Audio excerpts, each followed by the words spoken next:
Hey guys, welcome back to the Network Podcast. And today, I got my brother Farmer with me.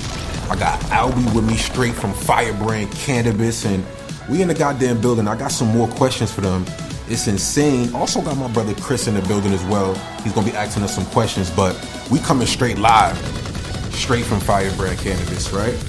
And I have a question. For my brother Farmer. He's stepping into the studio right now. I'm about to chime him in, but I have a question. What made you, right, my brother Farmer, what made you get into entrepreneurship, brother? What made you take that leap? Over to you. Let's talk about it, brother. What made me get into entrepreneurship? Well, I grew up seeing a lot of my family members be entrepreneurs, and I seen, a lot of them inside the union. And for me, it was more so just the reality. One of my mentors once saying to me, how long are you going to continue to build on other people's dreams? At first, I didn't really see it that way. But when a lot of times when older people say things to me, it takes me a second to really get what they were saying to me. And when you go and do a lot of work for other people, it's like, you're building up something for them, which is cool, because in that interim, like, you're learning a lot of the tips that you're going to need for yourself to go out there and do it for yourself. And when I first started out trying to be an entrepreneur, starting my own businesses, it's like I started to understand, like, this hard work that I'm putting in, I don't mind doing, because either if it's for the right now or for the future, I'll still be able to, like, pass this on to somebody. If they want to do something with it, sell it. If they want to be a part of it, it's like something tangible that, I work towards and I built, that, they don't have to work as hard as I did to get in these spaces. And that's something that, like, a lot of my elders did for me. And most importantly, I'm a big on family. I like what entrepreneurship allows me to do with family and friends. Like, I never want to prioritize business and making money. I prioritize being able to make moments with my family and friends. So I don't mind investing early in my life to make sure that I have those times later on, so I can get back to them and be there for them, whether it's games, sports, debates, whatever it is that they're interested in, I could be there and support. And also, Farmer, can you please introduce yourself to the Network Podcast, because I think this is like one of your first times actually coming on, bro. So introduce yourself and tell them what you got going on, and then I'm going to get to Albie, because I want to ask him the same question. So let's go. My name is Jared, but a lot of people call me Jazz or Farmer Jazz. They both, Jazz is a nickname my dad gave me as a youth, and Farmer Jazz is part of my career. I but I spent a lot of time designing indoor farms, working on farms, and it's a place I find a lot of peace. So it's a nickname a lot of people call me is Farmer Jazz. So yeah, that's who I am. I'm in the cannabis space right now. I'm in manufacturing, I own a brand. I also design indoor farms, like I said before. Was part of designing one of the largest indoor farms in the world in Dubai for Emirates, and manage a lot of farms here in the United States. And one of the crops that I end up growing myself in my own farm in Iowa was hemp. I grew for hemp parks, so like farming, agriculture, cannabis, tech, engineering. That's my lane. That's what I like to do. We appreciate you, Farmer. And Albie, man, we appreciate you for letting us come up here to Fire Brand, man. So, same question for you. What made you want to take that leap into entrepreneurship and into business? Let's go. Oh, this journey probably started like 7th grade. I would say a little bit younger than that. I knew I was going to be selling something. But in 7th grade, we were getting ready to go back to school, and every year my grandmother, she would rent a bus like the day after Thanksgiving, and my family, they would go on a shopping trip. My family, the church, the bus would pull over, the Greyhound bus, the bathroom, and we'd drive out to like the outlets. I forgot what it was. There wasn't no renting back then. This is like 80s. And we would go, go on a shopping trip. So when school time came, I was like, yo, Grandma, what's up with that bus connect? Basically, she gave me the connect, and I wanted to go to New York to go shopping. I was like, back to school, I want to go to New York. So I sold, the bus held 52 people. I think I sold 51 seats. Ooh, that was legendary as a kid back in the day. You was doing legendary shit. Actually, no, it was 49 seats. I had 2 chaperones. So it was 49 Oh seats. man, hold on, let me give him the horn, man. He's hustling. He's been hustling. I sold the seats, and we went to New York. I went shopping, for back to school, and and I was like, all right, I didn't pay for, it worked. I got what I wanted out of the business. So, it's all I always knew. Like, as an entrepreneur, whatever you want in life, you can get. Just know what you want. That's a fact, Albie. Let's continue this conversation because I got another question for you and Farmer. What was your first business ever idea, Jazz? You remember this, bro? You remember your first ever business idea? Because I'm asking Albie the same one. He better get ready. Look at him. They over there thinking like, yo, Chris, what they doing? They over there like, My first business idea was actually in grade school. We used to just go to BJ's, buy those like 24 packs of candy, and I'd be selling that on the bus.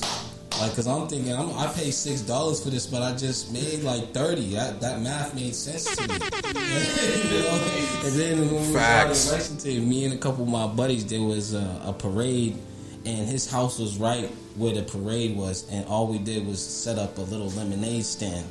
We made so much money, and it's just like, it didn't matter what it was out here in Boston. There's a lot of snow when it was snowing. My granddad had the snow. He was like one of the only people with the snow blowers, and I would always round up all my cousins. I'm like, yo, if we all hit this whole block, we could get a couple $100. Like, so we would go all. So you always been the mastermind of the family. Yeah, that's what you're saying. You always been the mastermind. Wake up early in the morning and go snowfall. You know what I'm saying? Same thing for you, Albie.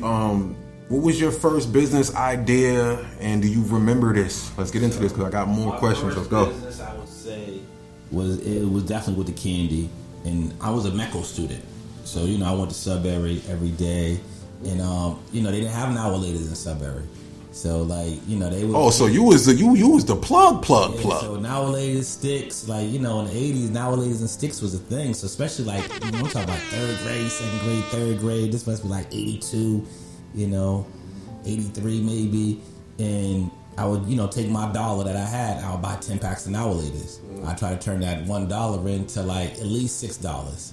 You know what I mean? Because sometimes I might eat a pack or whatever. But what I learned then is I learned marketing.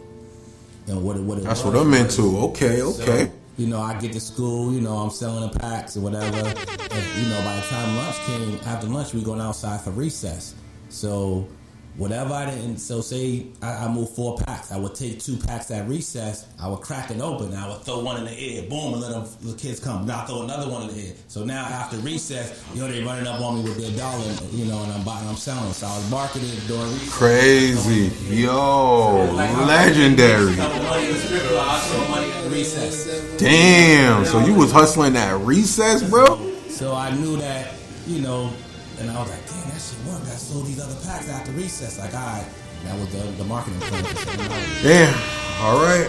That's crazy. Now, I got another one. I got another question for both of y'all. Now, what separates successful entrepreneurs from, the dreamers? People that just talking shit, saying they want to do it. They ain't really about it. Albie, over to you. Let's talk about this, bro. I'm gonna say just discipline, like don't talk. Don't talk. That's the key. Don't talk. Just do it. Like it's your actions that speak. Talking is it's gonna go in one end. I'm gonna respect someone who can show me something. Run up on me and show me something. Then you got my attention. Running up on me talking. Okay, let me see what you gonna do.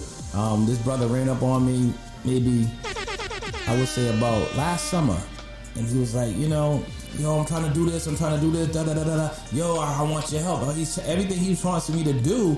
I'm like, yo, you can do everything you need me to do on AI. You don't need me to do this. Like, and I'm telling him this, and he gets mad at me thinking I'm blowing him off. I'm like, I'm giving you the game. Like, yo, just type this in your computer and you can get that information. Like, I'm extremely busy. I like your idea, but trust me, if you do this, you can get what you need. And he was just so like, yo, you blowing me off. You don't want to mess with me. You don't want to fuck with me. Why you? And I'm like, nah, I don't not want to mess with you. I want to give you the game, but you have to take that step. So it's like, man, sometimes you got to be able to be active and be able to, sacrifice to do. I think that's important, Albie. It's like mentorship, practicing what you preach, going out there and doing it, and not just talking shit, bro, like getting this done. So thank you for that, brother. Same question for you, Farmer, is what separates successful entrepreneurs from just dreamers, people that's just talking shit? Let's get to it. Well, I'm going to basically piggyback off of what we just said. my dad always had a phrase, keep it simple. And when you keep it simple, you just let your actions speak for themselves. Like actions, when you have the right actions, the words just double down on what you just said. And like sometimes you don't even gotta speak as much. You show up with a product, and it speaks for itself. That's how I do engineering. Like my dad didn't have to ever like promote that he was a good mechanic. People just came through. That was the first time they get their job. They called them, and they're gone. They're coming right back anytime their cars needs to fix because there's no problems. His work spoke for itself. So I think it's the people who show up and consistently are on their business. They said something, they showed up.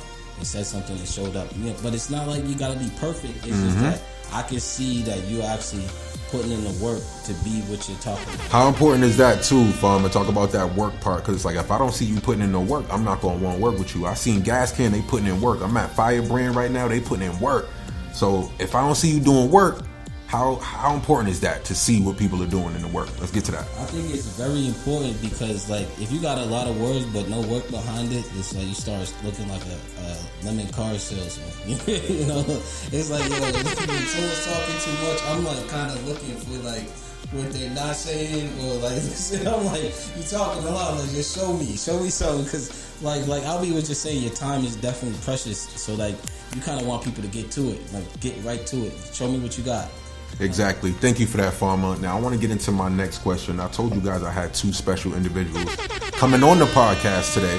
If you're just now listening, you know, we kicking it. Albie, Farmer, we in Fire Brand right now, live on the network podcast. Now, Albie, how do you stay disciplined during hard times? Let's get to this, brother. Over to you. You got to, maybe I might have to eat chips for lunch, you know?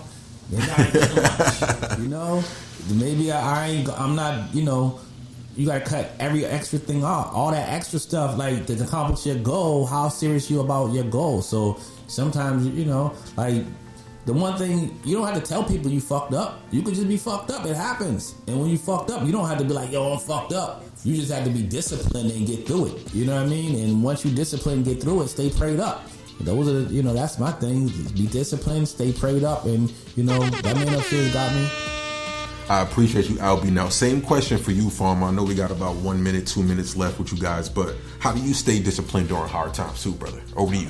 I think one of the things that you always got to remind yourself, whether it's a win or a loss, is that this is temporary. Don't be caught up on it. And also be planning for those two things to happen. Plan for you to win and plan for you to lose sometimes.